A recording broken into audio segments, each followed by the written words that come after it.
Jamil, you cool? What does that mean? Truth is, you're supposed to be in prison. For what? Superhero stuff. What superhero are you? Peacemaker. Get out of here! There's no superhero called Peacemaker! Dude, I'm famous. I don't think fans are really, like Suicide Squad, I don't think fans are really ready for what's in store with Peacemaker. James, I got to ask, I'm going to start with you. How did you want to set this apart from Suicide Squad?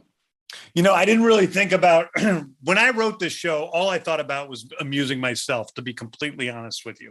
So I let myself go hog wild. I didn't put any restrictions on myself while writing the show, and just really had a fun time writing it. And then once I was done writing it, I was like, let's make this thing. And called up John and was like, let's go do it. And it happened immediately.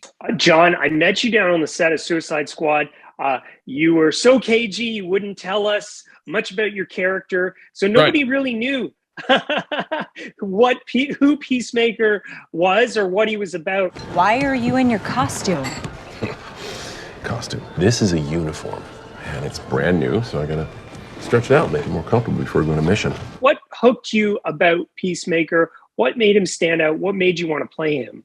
Well, like James said, he just called me up and said, we're getting the band back together. You want in?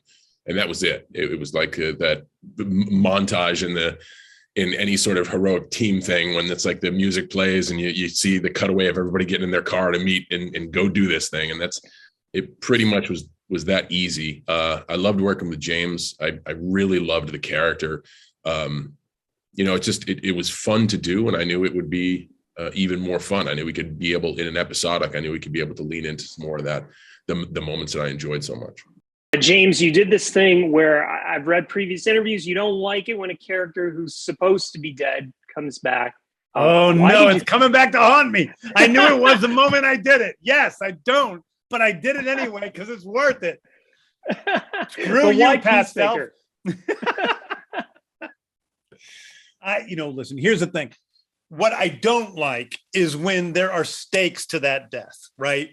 So I don't like being manipulated by a film to say, what happened with Yondu at the end of Guardians 2, to then all of a sudden say, oh, well, that really didn't matter. You all cried over that and it changed your relationship to your father or whatever happened because you saw that sad moment. But it didn't mean anything. For this reason, I probably would not, and people will get mad, I probably would not bring back Rick Flag. I would probably not bring back Polka Dot Man because those things had, Polka Dot Man maybe a little less, but Rick Flag, his death had reason behind it. It had weight behind it. So I think that with Peacemaker, it is a little bit different because it wasn't like it was something that we milked emotion out of the audience when he died. Bloodsport got the best of him. That was the end of it, and the guy ends up living. But yes, admittedly, I did something that I say I hate, so I have to own that. That's the way it is. Sorry, world, I made a TV show. So, John, how do we get over this? How do we get over Peacemaker killing Rick Flag? Peacemaker's such a lovable guy, but that's still at the back of my mind that, hang on a sec, this guy killed Rick Flag. Well, I mean, mind your words when you use terms like Peacemaker is such a lovable guy. Maybe I'm stupid, but why would you even want to wear that on a mission? A bright red shirt and white pants aren't exactly conducive to lurking in the shadows. People see this uniform and strikes fear in their hearts. What people? The other people at the Village People tryouts? That statement alone says a lot about you as a person. I'm kidding. Broadcasting judgment there. I don't know if you have to get over it. And I don't think that's the point of the show. I don't think we're asking anybody to get over it. I think if people are carrying a certain perception about Peacemaker from the Suicide Squad and they carry that into the series, we're allowing them the right to bring that. I just put my ass on the line to save Muscle Man Weekly. And it's not Muscle Man Weekly because he's the one who almost got killed. And we're allowing them to lean into however they feel. It is not hey, this guy's now on the front of the poster, so you have to feel a certain way about him. That's not what we're doing here. We're just taking what you saw in the Suicide Squad and we're diving further into that narrative. Is your target in sight? Peacemaker, take him out. Even the kids? Yes, terminate him immediately. take the shot. He told me to kill kids. He didn't say why. Because right now the world needs a son of a bitch. And you're the only one I got. So if you think he's a son of a bitch, you may watch Peacemaker and still think he's a son of a bitch. And we're not asking you to change that. What I like is the fact that people were so moved, and a lot of that feedback was very polarizing. I'm hoping they take that energy into the series because it'll engage in more conversation. So we're not asking you to feel any type of way. We're asking you to bring however you feel into the series. Oh my God. He's hugging me. He's hugging me. Dad, grab my phone. I don't want to move. Dad? And to subscribe to, and to watch on Crave. Yeah. Watch it on Crave. Yeah. We are asking you to do that.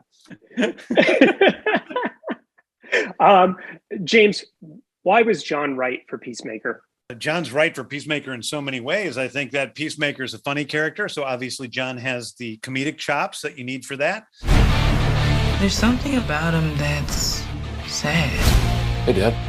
How did my sperm go into a Nancy boy like you? John has the all-American hero looks of a guy like Peacemaker.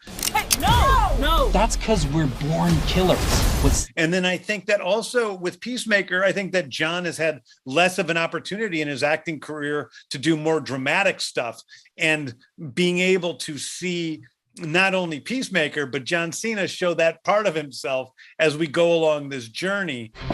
Hey, Dad. It's been kind of a rough go for me lately, Dad. You don't say. Somebody shot me and the building fell on me. You let somebody shoot you? It's not like I invited him to come shoot me, Dad. Pathetic. Is fun for people. So I think John was perfect for Peacemaker. John, how did your WWE career prepare you for this new phase that you're in with acting? You had a huge year last year, and there's lots more still to come. First of all, thank you for the congratulations. I'll take that. That's a question I get asked often. I'll answer it beyond professional level. My time in the WWE has affected my human life, my daily life, more than anyone could ever realize. I think there's something to be said for putting yourself out there year after year to a live audience that somehow, even if they hate your guts, they accept you as their family. And that really working with the professionals behind the scenes at the WWE, the people I've been able to be in the ring with, and certainly connecting with the live audience every night, even if it's in a negative construct, has helped me more as a human being, learn lessons like humility and empathy and being grateful than I could ever express. Okay, question to the both of you. I've watched only 4 episodes. That's all they made available to me. I think there is something unexpected about each and every one of them. I don't think people will be able to predict what comes throughout the rest of the season. I got to ask you, by the end of Peacemaker, what do you hope people feel? Well, that's hard to say without seeing. There's a lot of twists and turns at the end of the series. And I think that people have to see what happens at the end. I think that I don't want people to feel anything necessarily except for, I want them to be entertained by the story, obviously. I want them to be moved emotionally. But also I think people are going to have different opinions about the ending. I don't think we took an easy way out. I think we took a pretty hard path out of the series. And I'm excited for people to see it, because you're right that it's not what you expect in the first 4 episodes, but by the time you get to the end, it's a completely different animal. And I'm just excited for people to see it. You think me and Vigilante are too stupid to notice? Hey, everyone, which one's me and which one's Eagly? Okay, you're half right, but you score 50% on the test at school. What do you get? A D. School was my bag. It's for dorks. Yeah, I would also just hope that people stay engaged, and I think that they will, because I think, to James's point, this is not a please everyone type thing. This is we do our best to tell the story, and sometimes just emoting and being engaged and talking about stuff is the best way to spread the word about something that you find entertaining. So as long as people are entertained and people are engaged, I'm okay with that. James, how about Easter eggs? How many Easter eggs are in here? I didn't really. There's Easter eggs in there, but not that. I got to admit, it wasn't something for instance, in Guardians 2, we actually had I put together a little Easter egg committee to put Easter eggs throughout through the movie.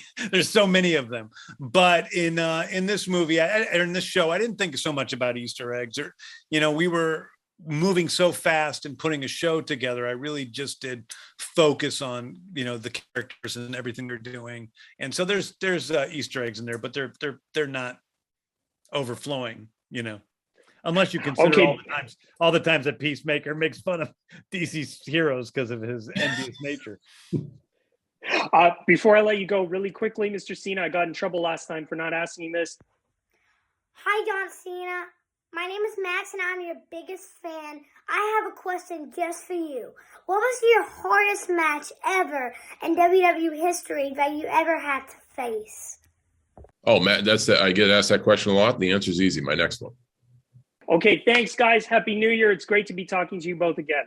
Thanks, Mark. Thanks, man.